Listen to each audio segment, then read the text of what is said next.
Diagram of a human tooth. This is what a human tooth looks like. And that, of course, these are molars, and it is a molar, as you're going to see in a moment. And that's the cusp area, the dentin, the pulp cavity, and this has been x-rayed, has all of that. The root canals are very interesting. It has the gum tissue and the bone, etc. It has all of these characteristics, as all mammals would have, and creatures in general would have. So here is a photograph of this tooth. You're going to see the real tooth in a moment. If you were to examine this with full x-ray, it's totally fossilized and crystallized. And it has part of the bone structure right there. It has the enamel. It has the dentin. It has the 4 root prongs like molars have. And it looks a lot like a human molar. And it looks a lot like an ape's molar.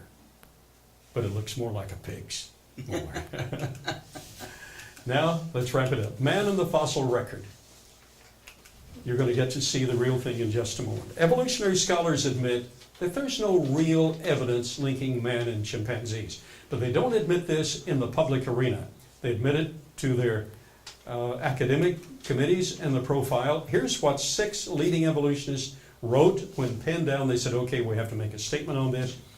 Evidence from this period, that is the development of lower primates into human beings that they espouse, evidence from this period is sparse and controversial.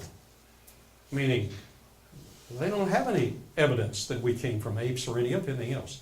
Scientific American published, but with so little evidence to go on, the origin of our genus has remained as mysterious as ever. So little to go on. But I thought you had a whole string from Ramapithecus all the way up through Hesperipithecus to Eanthropus to Neanderthalensis. Well, you got a bunch of pigs and other things in the whole lineup. New Scientist admitted, we thought we had just about nailed human evolution. Now everything is up for grabs again. At George Washington University, it's in St. Louis, Missouri, paleoanthropologist stated, the origin of our own genus remains frustratingly unclear.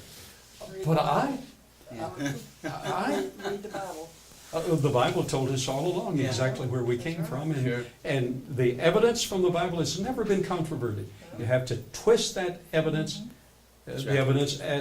so as not to tell the whole story, etc. And here's a statement in Scientific American Scientist from David Pilbeam. Perhaps generations of students of human evolution, including myself, have been flailing about in the dark that our database is too sparse, too slippery for it to be able to mold our theories. Well, it's about time somebody admitted that.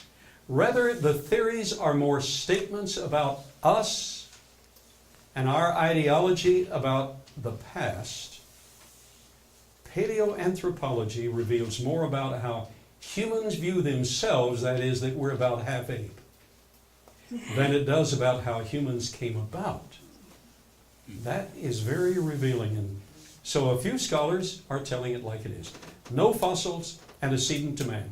In Nature magazine, the world's most prestigious scientific journal, it was stated there are no actual fossils directly antecedent to man. But I thought evolution was proved and they had the whole link. No, they don't, unfortunately. I've known some people that act like apes. Yes. I've wondered. You didn't hear what the NASA guy's wife said. She said, I've known some people who act like apes. That is correct. And no offense to the apes. That's true. That's true. That's true. Okay. The amazing fact is that many people still speak of Nebraska man as being in the lineage of man. Our true lineage is from the creative hand of God, the God of the Bible. That's right.